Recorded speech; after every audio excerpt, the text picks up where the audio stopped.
nickel 9. Yeah. 5-9J. Let me speak my mind up. It's just me keeping it real. Keeping it 100. Let's go. Yeah. Hey, yo, what's good with everybody, man? I hope everybody's having a productive day, feeling blessed. And like I always say, is one life, one chance. We only got one chance to do this right. Let's get it done. Trip out on this story, right?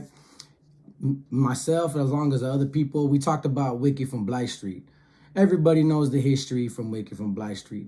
How he was able to parole from the penal system, take over his neighborhood under direct orders of the Mexican Mafia, and he smoked a lot of people, not by his hands per se, but the blood is still on his hands on the basis that he had his neighborhood putting in work for him. And that's how easy it is, and that's how easy it was back then to obligate your own neighborhood once you have the blessings by a powerful leader, a powerful prison leader in the penal system. So he had blessings by MN members, only a couple in particular. And I want to say a couple in particular because I want you to wait when I explain that a little later in this video. So he goes, and a lot of people died under his watch, under his order, under his authority. And a lot of them do. Remember, he killed his right-hand man for not answering his phone call. He killed a little youngster. I can't remember his name. I want to say it was little youngster. But a young kid under the age of 18, he got smoked because he put a B on his face for Blyth Street, representing his neighborhood, but he got that B without permission. Without Wicked's permission, without Wicked's blessings. So Wicked had him smoked by his neighborhood. So Wicked gets busted. And there's a particular situation that I want to bring up. There was a lot of people involved in his case. You had a couple members like Soldier, Raider, Goofy, Flacco, amongst a lot of other people that carried out his orders, killing a lot of people that were considered to be his right-hand man or his enforcers. These were people that were conducting orders, conducting business, smoking people on his behalf, and then they got turned on and got smoked in the process during his whole, case, his trial that he went for, and then he appealed. So a lot of people got busted on his behalf, which now that he's being killed in the penal system kind of makes you wonder, everybody that worked under him, are they going to be held responsible? We already know how the Southerners and the Mexican Mafia's program look like. If you were working for somebody that got deemed no good, that got that green light placed on them, you got something coming too. You're probably in bad standings, but you just don't know it yet. Because first order of business is, after all these years, karma caught up to him and they wound up killing him for it, for everything that he's did. Now, mind you, I talked to 3 members from his neighborhood when I did that video. I didn't reach out to nobody. They reached out to me and they gave me their perspectives. They said that during his reign of power and during his abusive power, when he was killing good homies from his neighborhood, he wasn't killing rival neighborhoods. He wasn't killing none of his enemies. He was killing people that were dead weight, killing people that he believed were no good, killing people that were on the list. But 2 of those members that I can recall were killed on the basis that they were working for him. They just didn't fulfill his orders the way he wanted. And he had them smoked as well. So there was somebody on his case during that time when he was going to trial, when he got convicted. And they had a great story. They actually had an alibi. They actually had proof that one of the members involved in his case wasn't involved in no conspiracy charges whatsoever. But that particular gang member's case and his information and his credibility and his story that was pretty much going to help him get out of this case whatsoever was conflicting with Wicked's story. So what does Wicked do? Wicked's still in a position of power. He's still one of the biggest voices and influencers and gang leaders in this particular case, involving all these co-defendants that were being convicted of conspiracy charges and murder charges, distribution charges, and gang enhancement charges. What does he do? He kind of exercises that same kind of power that he had on the streets now during court proceedings. And what does he do? As he tells, oh boy, their lawyers were actually beefing with each other during the court process.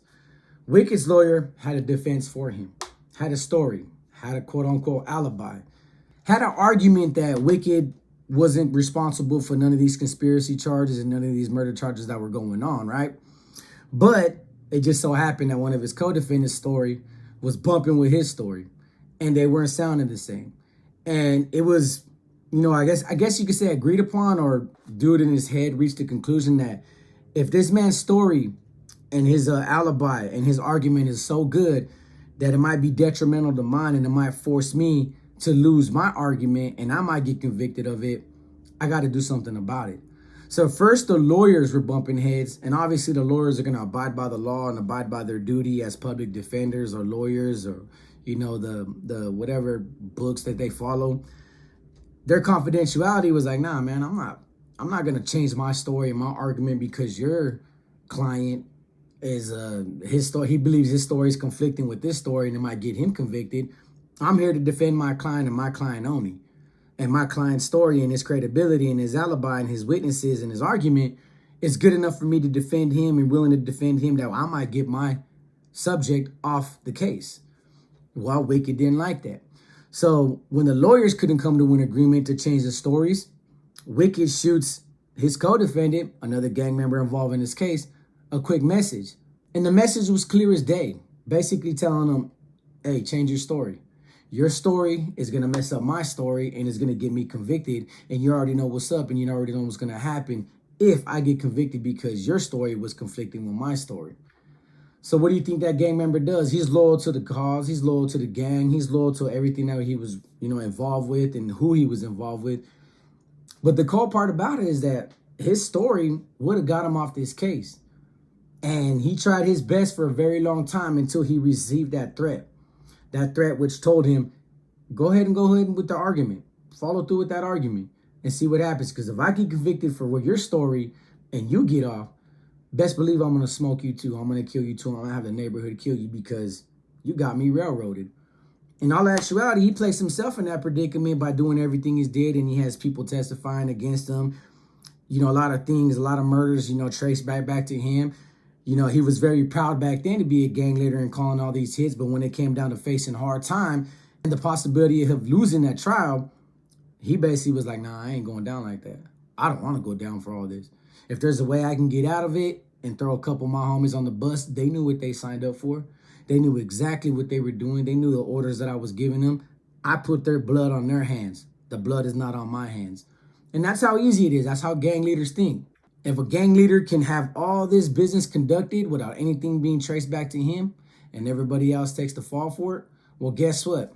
If you're a soldier, whether a southerner, northerner, skinhead, or a black, hey, you're the fall guy. And you're always going to be the fall guy to these guys' agenda and their personal leadership because, what gang leader wants to be facing more charges and more allegations and more time, especially if they came off the streets?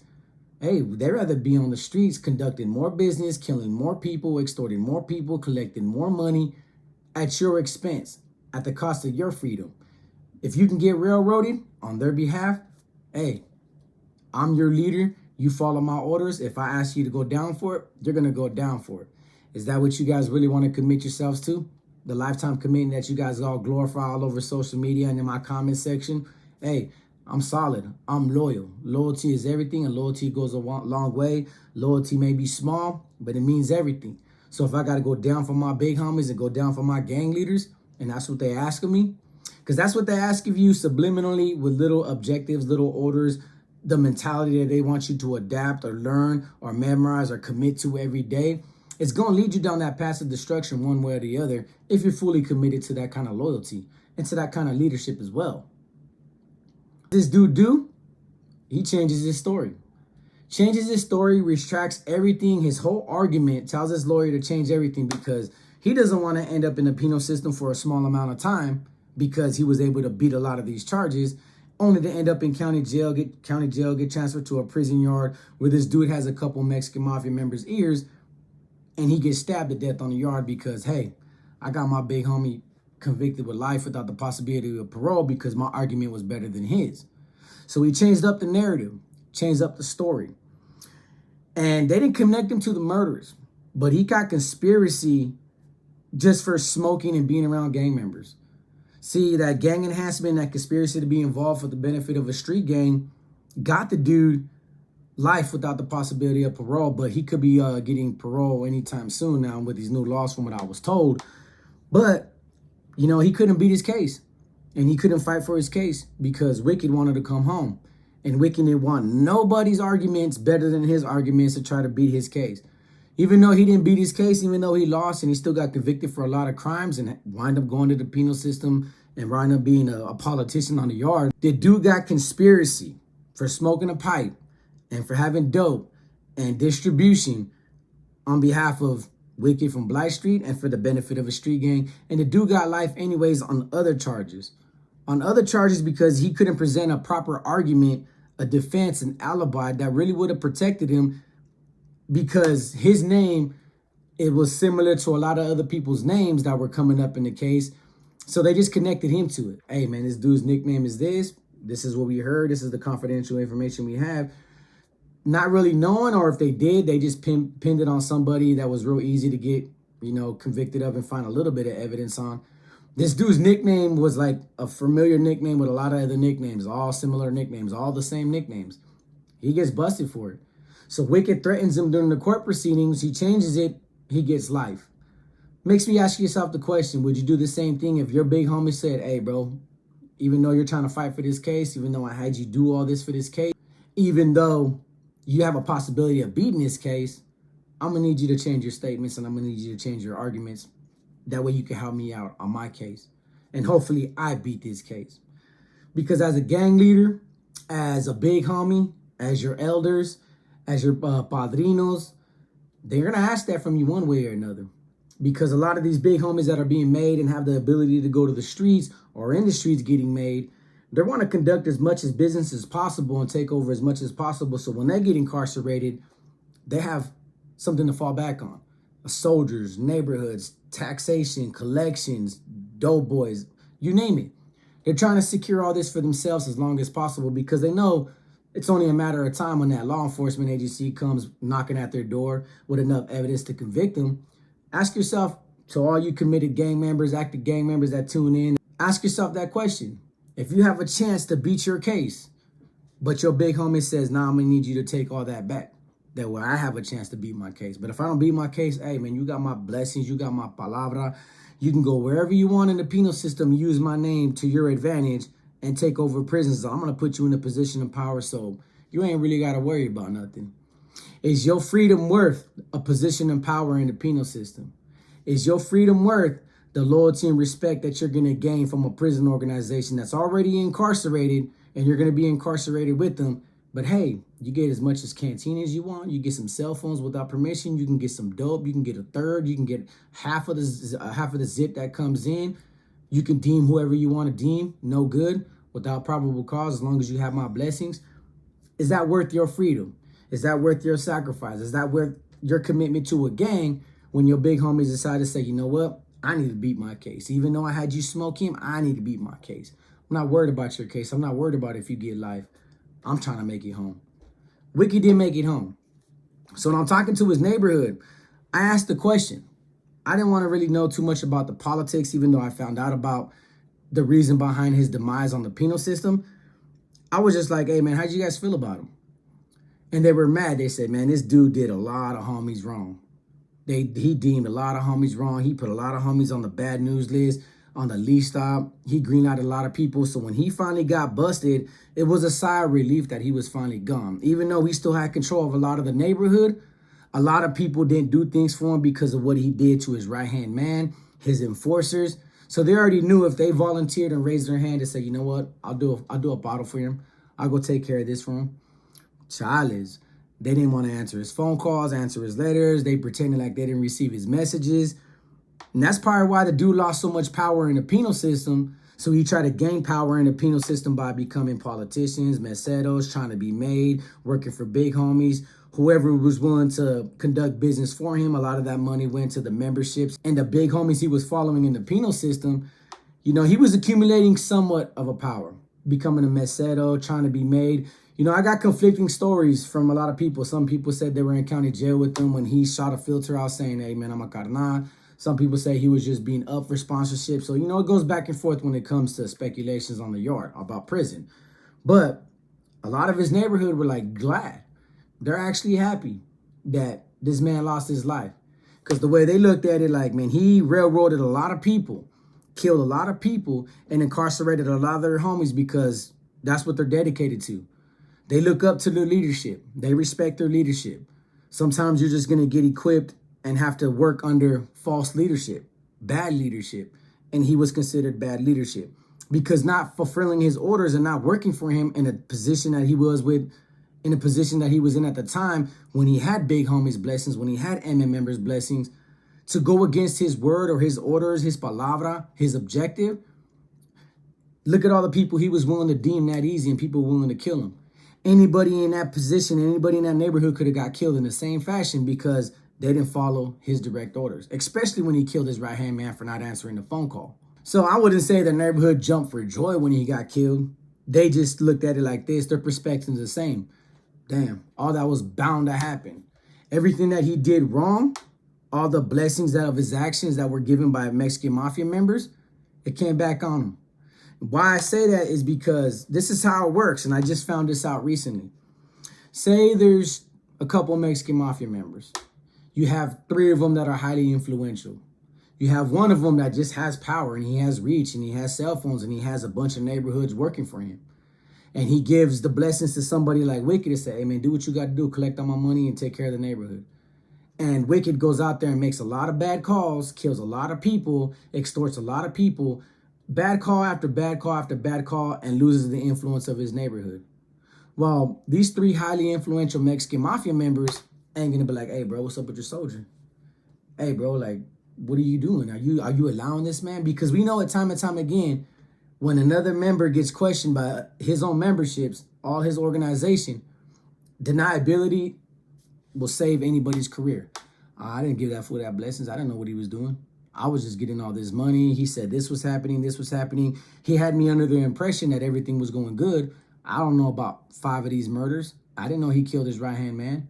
Deniability will go a long way and save anybody's career in the penal system. And a Mexican Mafia member will save himself before he saves you. There's been times and situations where a big homie might try to save you. But if he realizes that he can't save you and he realizes that his organization's, nudging him like, hey, bro, like, I don't even know why you're trying to protect him. We got him. We're going to kill him. So why are you even speaking up for him? You're making your career look bad. You're making your palabra look bad. You're making us look bad. And we're not going to support you if you continue to support that man right there. So feed him to the wolves. That's what happened in Wicked's case. The member that he was working for obviously is not in good graces with his own membership, with his own organization. So we're talking about a big homie who couldn't defend Wicked no longer. Why? What's the point of defending Wicked when he's on the yard now? What good is he to me? He's not on the streets collecting money. He's not killing people for me. The most he could do is make a couple of phone calls, arrange a couple of things, collect a couple of dollars. That's not enough for me. He's no good to me. He's dead weight to me now. And now this Mexican Mafia member is getting questioned like, hey, man, did you let him do all this stuff? Did you let him get away with this stuff? Did you personally give him the blessings to kill all these dudes? And now his neighborhood's crying to everybody else, to other different Mexican Mafia members like, hey, bro, we don't want to work for somebody like him. We want to work for somebody like this. But here's our complaints. This is how we really feel about Wicked. All these dudes that he killed were solid camaradas, were solid Southsiders. It wasn't right, bro. So years later, even though it took years later and it decided to fall on somebody's desk who pretty much had nothing to do, or you looked at it like, you know what? If I can oblige all these members that are complaining about Wicked and what he did and all these homies that are done dirty, if I can appease all these members and saying, you know what, I'll take care of it. I'll bring it up to my brothers and I'll question the brother that was in question at that time, that was running Blyth Street through Wicked at that time. I'll question him and we'll see what happens. We'll see what God got you guys. But in the meantime, you guys work for me now. So now you got a neighborhood that's willing to raise their hand again under leadership because that's how they're mentally trained. That's how they're masterminded and brainwashed this whole time. If a big homie says something, I got to do it. So now you got a big neighborhood that's willing to work for another Mexican Mafia member, and with the Mexican Mafia's promise that, you know what, we'll take care of Wicked for you guys. But now you guys are under my tutelage. You guys are under my leadership. Now I want you to collect money and give it to me. So basically this neighborhood's paying another big homie to railroad Wicked for everything that he's did and the Mexican Mafia member who gave him the blessings. But we all know that's not going to happen. Because like I said, most Mexican Mafia members, if they realize they're being questioned by their own organization, by their own brothers, deniability works in their favor every time. As long as they can say they weren't a part of it, they didn't do it, or they had no knowing of it, no knowledge of it, okay then, if you didn't, don't worry about it if we kill this dude. And that's what happened. When you try to get protected by a Mexican Mafia member that's questioned by his own brothers for your accountability and your actions, they're going to save each other and they're going to protect each other. You're easy to get rid of. And that's how Wicked was so easily killed on the yard. He did everything for the Mexican Mafia, controlled his hood, smacked people, collected people, tried to track drug dealers. He did everything by the book in accordance to, Mexican Mafia policy, but his hood didn't like it. And the simple fact that he killed a lot of his own homies that he probably grew up with, shared the spoon with, fulfilled orders for him to an extent, had a bunch of people killed, had a bunch of people get life without the possibility of parole. Obviously, somebody was going to be mad about that. Obviously, somebody was going to be discouraged. And the one thing the organizations doesn't want is when a southern neighborhood becomes discouraged and rises against and rebels. They don't want another Maravilla situation. They don't want another Lowell Street situation. They don't want big homies getting killed by neighborhoods like it's happened in the past. They don't want no resistance. So what's the best thing to do is to appease a neighborhood is by killing the person that they don't like no more. They said Wicked was the kind of type he would make a phone call if he knew a bunch of people in his neighborhood were at a kickback. And in that kickback, he'd ask for everybody's full name and their placazos there so he could run a make on everybody, see who's on that list. So you could be kicking in with all your homies, having a great time. Wicked calls, hey, bro, write your names down. Hey, so-and-so's here. This is everybody that's here. Imagine if you're with somebody that was on that list or somebody he didn't like. He's probably going to make that phone call back like, hey, that fool right there, you guys got to down him right there in that garage. That's the kind of predicament he would put his own neighborhood in. They said he was trying to restructure the neighborhood. He had too much hardcore policies that homies didn't want to fulfill, homies didn't want to abide by. And that's why a lot of homies were getting deemed and put in that list, sent to county jail. So basically, if he didn't like your actions, he didn't like how way you conducted yourself, for whatever reason he didn't like you, your name was on that county jail list. So you could have went to county jail thinking you had it made, you had it good. You're one of your older homies is connected to the big homies, so you got juice and could have got stabbed to death in county jail or in the penal system because of his palabra. So even though the member that he was working for was in question, that same Mexican Mafia member that gave him all those orders and gave him that power basically fed him to the wolves. And it was that easy to get rid of that man. So when I heard that, I wanted to convey that message to the youth. The same people that you work for, trust me, they're always going to tell you they're going to protect you. They're always going to tell you you have their blessings. They're always going to tell you that they have your back and that no wrong could happen to you, no wrongdoing you could do as long as you got their power, you got their blessings.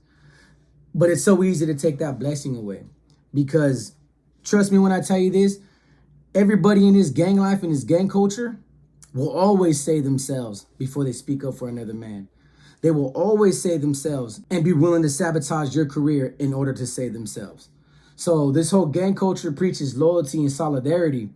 But trust me when I tell you, somebody gets put in a position where their career is on the line, they are going to save themselves and they are going to save face before they try to protect you.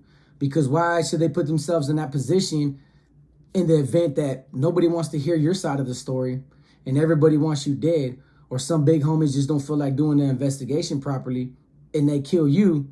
They're going to kill everybody connected to you. And they're sure in hell going to look at somebody like, hey, weren't you speaking up on this dude? Well, guess what? He's dead. Now we want to know why you were speaking up for him. Did you know this? Were you complicit to this man's investigation and all the allegations that we held against him that got him killed in the first place? You're going to be targeted. And that's the one thing that either breaks people's spirits, causes people to lock it up and go SNY, or too much pride gets in the way where you try to stand your ground.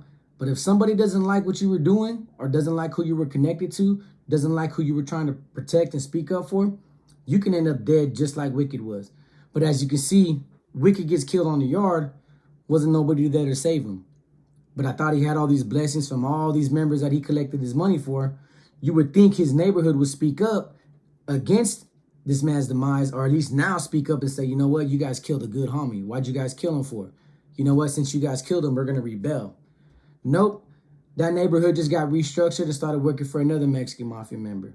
And that man died on his own 2 feet, but without the protection of his neighborhood, without the support of his homies, and without the protection and blessings or even the advocacy of somebody that he used to work for. Just like it could happen to him, it could happen to you. So with that being said, like I always say, is one life, one chance. We only got one chance to do this right. Let's get it done. Peace.